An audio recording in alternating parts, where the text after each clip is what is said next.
ಸಿಂಹರಾಶಿಯವರ ರಾಶಿ ಫಲವನ್ನು ನೋಡಿದಾಗ ಒಂದು ರೀತಿಯಾದಂತಹ ಸಮ ರೀತಿಯಲ್ಲಿ ಗೋಚರಿಸಲ್ಪಡ್ತಾ ಇರತಕ್ಕಂತಹದ್ದು. ನದಿಯಲ್ಲಿ ದೋಣಿಯನ್ನು ಹತ್ತಿದಾಗ ಒಂದು ಸ್ವಲ್ಪ ದೂರದ ತನಕ ಆ ದೋಣಿಯು ತುಂಬ ಸುರಕ್ಷಿತವಾಗಿ ಸಾಗ್ತಕ್ಕಂತಹದ್ದು.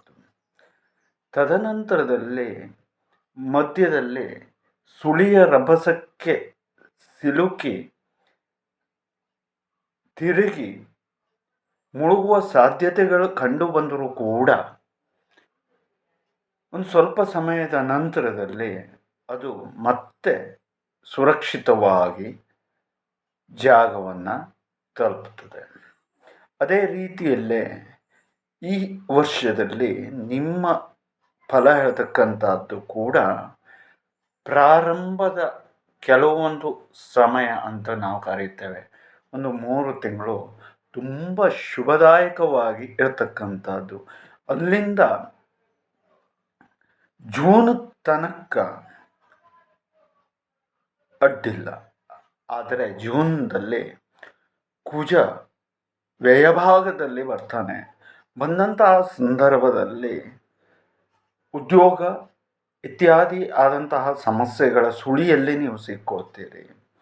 ತದನಂತರದಲ್ಲಿ ಗುರು ಪ್ರವೇಶವನ್ನು ಮಾಡ್ತಾನೆ ಮೇ ತಿಂಗಳಿನಲ್ಲಿ. ಆ ನಂತರದಲ್ಲಿ ಮತ್ತೆ ಉತ್ತಮವಾಗುವ ಸಾಧ್ಯತೆಗಳು ಇರತಕ್ಕಂಥದ್ದು. ಇದರಲ್ಲಿ ನಾವು ಪಿತ್ರಾರ್ಜಿತ ಆಸ್ತಿಗಳಿಗೆ ಸಂಬಂಧಪಟ್ಟಂತೆ ಯಾರ್ಯಾರು ವ್ಯಾಜ್ಯದಲ್ಲಿ ಇರ್ತಾರೆ ಆ ವ್ಯಾಜ್ಯಗಳೆಲ್ಲವೂ ಕೂಡ ಬಗೆಹರಿಯುವ ಸಾಧ್ಯತೆಗಳು ಇರತಕ್ಕಂಥದ್ದು.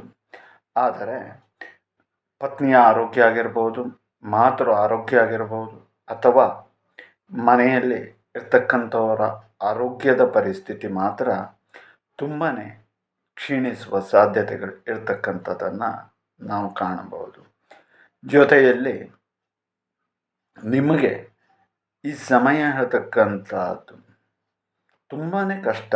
ಸುಳಿಯಲ್ಲಿ ಸಿಲುಕಿ ಹೇಗೆ ಆಗ್ತದೋ ಅದೇ ರೀತಿಯಾದಂತಹ ಅನುಭವ ಹೇಳ್ತಕ್ಕಂಥದ್ದು ಉಂಟಾಗುವ ಎಲ್ಲ ಸಾಧ್ಯತೆಗಳು ಉಂಟು. ಆದರೆ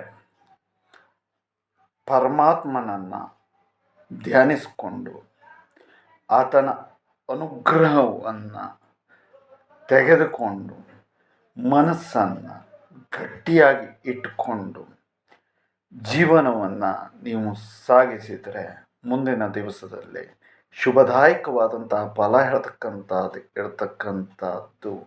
ಜೊತೆಯಲ್ಲಿ ಯಾವ ಪರಮಾತ್ಮನ ಅನುಗ್ರಹ ನಮಗೆ ಬೇಕು ಅಂತ ಹೇಳುವುದಾಗಿ ವಿಚಾರವನ್ನು ಮಾಡಿದಾಗ ಇಲ್ಲಿ ದೈವಿಕವಾದಂತಹ ರೀತಿಯಲ್ಲಿ ಮಹಾಗಣಪತಿಯ ಅನುಗ್ರಹದ ಜೊತೆಯಲ್ಲಿ ಇಂತಹ ಒಂದು ಪರಿಸ್ಥಿತಿಯಲ್ಲಿ ದೈವಿಕವಾದಂತಹ ಅನುಗ್ರಹದ ಜೊತೆಗೆ ಗುರುವಿನ ಮಾರ್ಗದರ್ಶನ ಹೇಳ್ತಕ್ಕಂಥದ್ದು ಕೂಡ ಇಟ್ಕೊಂಡ್ರೆ ನೀವು ತೆಗೆದುಕೊಂಡು ಮುಂದಕ್ಕೆ ಸಾಗಿದರೆ ಜೀವನ ಹೇಳ್ತಕ್ಕಂಥದ್ದು ತುಂಬ ಚೆನ್ನಾಗಿ ಇರತಕ್ಕಂಥದ್ದು. ಮತ್ತು ವಿದ್ಯಾರ್ಥಿಗಳೆಲ್ಲ ಪರೀಕ್ಷೆಯನ್ನು ಬರೀತಾ ಇದ್ದೀರಿ, ಅಂತಹ ವಿದ್ಯಾರ್ಥಿಗಳಿಗೆಲ್ಲರಿಗೂ ಕೂಡ ಶುಭದಾಯಕವಾದಂತಹ ಫಲ ಉಂಟು. ಮತ್ತು ವ್ಯಾವಹಾರಿಕದಲ್ಲಿ ತುಂಬ ಸಮಸ್ಯೆಗಳು ಇರುತ್ತೆ. ಆದರೆ ಪದೇ ಪದೇ ವಿದ್ಯಾರ್ಥಿಗಳಲ್ಲಿ ಕೆಲವು ಸಣ್ಣ ಪುಟ್ಟ ಸಮಸ್ಯೆಯನ್ನು ಹೊರತುಪಡಿಸಿದರೆ ಮಿಕ್ಕಿದ್ದೆಲ್ಲವೂ ಕೂಡ ಉತ್ತಮವಾಗಿ ಇರತಕ್ಕಂಥದ್ದು. ಆದರೆ ಸಿಂಹರಾಶಿಯವರಿಗೆ ಮಾತ್ರ ಶತ್ರುಗಳ ಬಾಧನೆ ಅತಿಯಾಗಿ ಕಾಡುವ ಸಾಧ್ಯತೆಗಳು ಇರತಕ್ಕಂಥದ್ದು. ಮತ್ತು ಅಷ್ಟೇ ಅಲ್ಲದೆ ಹಿಗ್ಗ ಮುಗ್ಗ ಬಳ್ಳಿಯನ್ನು ಹಾಕಿ ಕಟ್ಟಿದರೆ ಒಂದು ವ್ಯಕ್ತಿಯನ್ನು ಯಾವ ಪರಿಸ್ಥಿತಿ ಉಂಟಾಗ್ತದೋ ಆ ರೀತಿಯಲ್ಲಿ ಸುತ್ತಮುತ್ತಲೂ ಕೂಡ ಶತ್ರುಗಳು ನಿಮ್ಮನ್ನು ಕಟ್ಟುವ ಸಾಧ್ಯತೆಗಳು ಇರತಕ್ಕಂಥದ್ದು.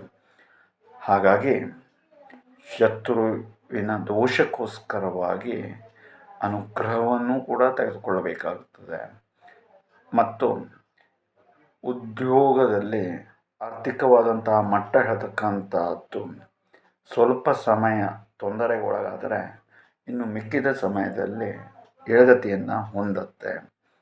ಜೊತೆಯಲ್ಲಿ ಸಿಮೆಂಟು ಹಾಗೂ ಸೈಟು ಇತ್ಯಾದಿಗಳ ವ್ಯಾಪಾರದಲ್ಲಿ ಯಾರು ತೊಡಗಿರ್ತಾರೋ ಅಂಥವರಿಗೆ ಈ ವರ್ಷ ಹರ್ಷದಾಯಕವಾಗಿ ಇರತಕ್ಕಂಥದ್ದು. ಇದನ್ನೆಲ್ಲ ಒಮ್ಮೆ ವಿಚಾರವನ್ನು ಮಾಡಿದಾಗ